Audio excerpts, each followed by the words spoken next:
ओम सद्गुरु प्रसाद।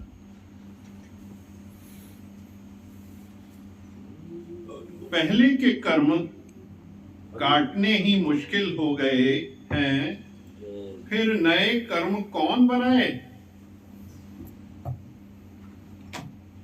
प्यार से थोड़ा बोलेंगे, हे परमात्मा थोड़ा तू समझ, तेरी आत्मा से माफी लेते हैं, बहुत सी तुमको ब्लेसिंग करते हैं कि तुम राइट चलो। पर हम ऊपर से कुछ नहीं बोलेंगे। जब कोई श्रद्धा रखे कि मेरी गलती निकले तो हम एक शब्द बोले ना। जब भी कोई हमारे श्रद्धा रख के बोले मेरी ये गलती निकालो, तो मैं बोलूं तो वो खुश भी होगा, उसको हमेशा प्रेम रहेगा। पर ऐसे ही मैं करता बन कब तक कब लूंगा, तो हमारी आपस में दूरी बन जाएगी। क्यों बोला कर्मों का खाता, क्यों बोला, क्या बात, क्यों बोला कर्मों का खाता, क्यों बोला। शब्द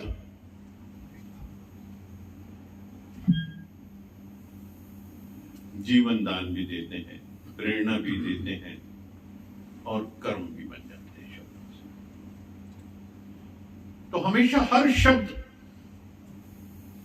बहुत ही नपा तुला और सोच के देना चाहिए। एक शब्द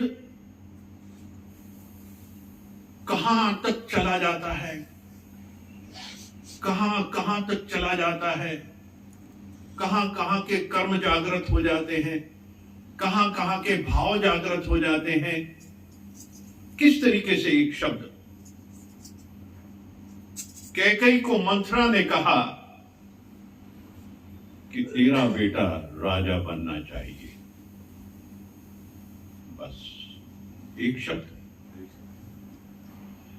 द्रौपदी ने एक शब्द दिया कि अंधे का बेटा अंधा।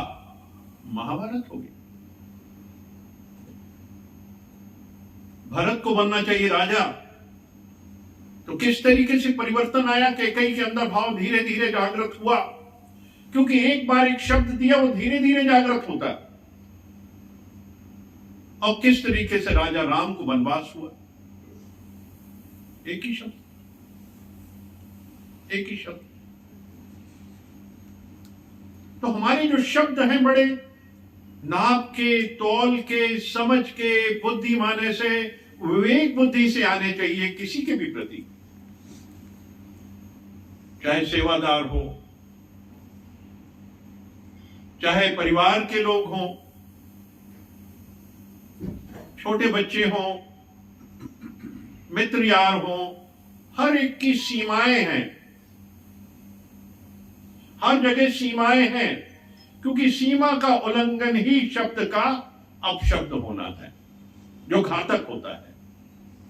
मित्रवत शब्द अलग होते हैं, क्योंकि प्रेम में अगर आप कुछ भी कहते हैं तो उसको वो प्रेमी दिखता है, जो देखने वाला है। मित्र जो है परम मित्र है, जो अंतरंग है, जो उसे आप कुछ भी कहेंगे। अब भगवान हम सबका जब मित्र है, उसके सामने आप कुछ भी बोलें, उससे फर्क नहीं पड़ेगा।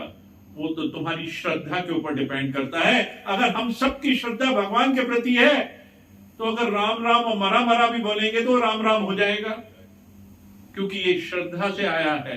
इस दर पे जो भी आया है श्रद्धा से आया है, पूर्ण श्रद्धा से आया है। तो श्रद्धा में ही सब कुछ है, वहां फिर शब्द की कोई कीमत नहीं, जहां श्रद्धा है। हमारे दादा भगवान कई बार कई शब्द ऐसे उपयोग में लाते थे, तो जो अगर जो श्रद्धा में हो, जो समर्पित है, उसे वो शब्द लगता नहीं था, क्योंकि उसमें भी उसको ज्ञान दिखता था, क्योंकि वो शब्द उसके अहंकार को मारता था, कर्तापना खत्म करता था वो शब्द। क्योंकि जब कभी अहंकार आता है ना, कोई ऐसी परिस्थिति आती है कि अहंकार को तोड़ने के लिए आती है, तो हमको एक ज्ञानी जो है समझ जाता कि कहीं ना कहीं मैंने अहंकार किया होगा, इसलिए ये शब्द आया, और वो समझ के उसको एब्जॉर्ब कर लेगा। क्योंकि हमारे शौकअप इतने स्ट्रांग हो जाते हैं कि ऐसे शब्द एब्जॉर्ब कर लिए जाते हैं, और जो आगे हमको करेक्शन करते हैं, सही मार्ग दिखाते हैं। तो मैं चलते चलते अगर पगडंडी के नीचे उतर गया हूं, तो वापस मुझे अपनी राह में लेके आते हैं, मुझे अपने दायरे में लेके आते हैं, अपनी सीमाओं में बांध देते हैं।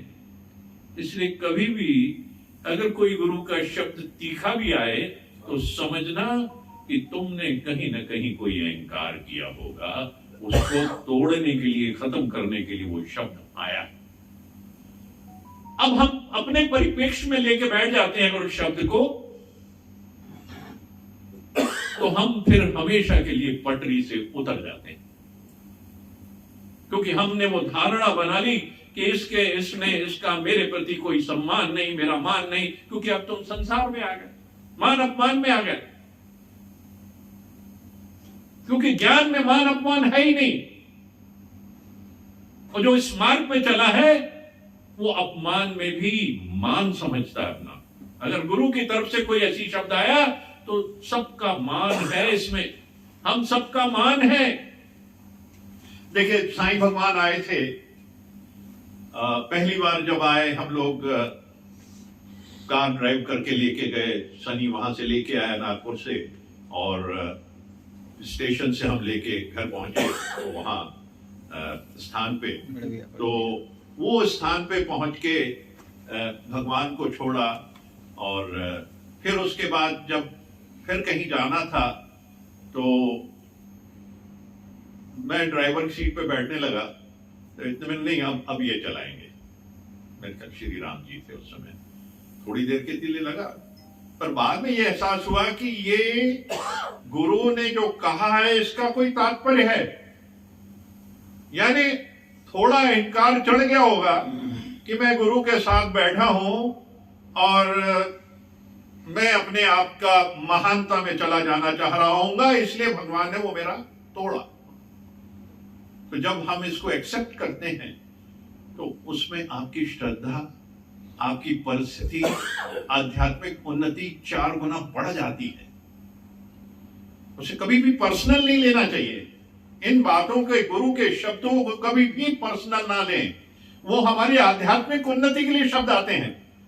अगर डांट भी दें तो हमारी आध्यात्मिक उन्नति है, तो हमें उस शब्द का इज्जत, मान और उसको वैसे एक्सेप्ट करना चाहिए। वाह भगवान वाह, क्या कहने, आपने तो मुझे पार कर दिया, भवसागर से पार कर दिया। अगर इस परिस्थिति से जो निकल गया वो भवसागर से पार हो गया, वो पहुंच जाएगा मुक्ति के नजदीक।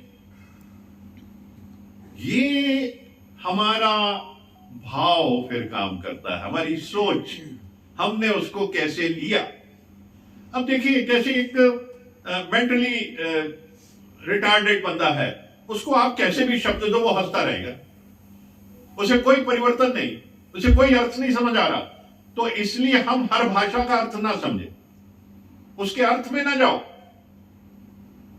उसको as it is simple way में सुन के अपने आप को जज्ब करके पी जाओ और उसको गले में ले जाके रख दो, नीलकंठ भगवान बन जाओ और बस आनंद में रहो। ना ही वो अंदर जाए और ना ही बाहर निकले, किसी और को भी बताने की जरूरत नहीं, और ना ही तुम्हारे दिल पे जाएगी वो चीज। तो वहां बनो नीलकंठ भगवान, नीलकंठ भगवान शिव बनो कि जहर को यहां धारण करो कंठ पे। यानी ऐसे शब्द जो अंदर उतर के हृदय को चीरते हो उनको कंठ में रोक लो, और ना ही उसे बखान करो, ना ही कहीं बयान करो, और ना ही उसको अंदर जाने दो। हो गए भगवान शिव, हो गए ना, हम सब भगवान शिव हो गए जब इन शब्दों को यहां धारण कर लें। तो ये शब्द हैं, ये किस तरीके से चलते हैं, इसलिए मौन कहते हैं उत्तम है।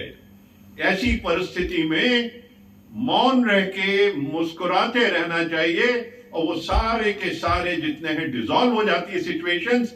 इसलिए परमात्मा का ध्यान करें और इन शब्दों को हम डिसॉल्व करें। और कोई अगर इसके बाद कोई प्रश्न है तो हम लोग कर सकते हैं, क्योंकि समय हमारा रुद्राभिषेक का हो गया, संत आ गए हैं, तो कुछ समय वहां भी लगेगा, तो आप लोगों का उतना ही समय लें जितना आप लोगों के पास है। मैं यही विश्राम देता हूं, लेकिन शब्द जरूर दें, आप वहां प्रश्न जरूर करिए। आप हनुमान चालीसा भी मंगलवार वो अगर आज हम रुद्राभिषेक कर रहे हैं तो हम उसको ठीक है, क्योंकि समय का हम कल कर सकते हैं। कल कर लेंगे अपन, कल कर लेंगे। हाँ, क्योंकि समय का बाद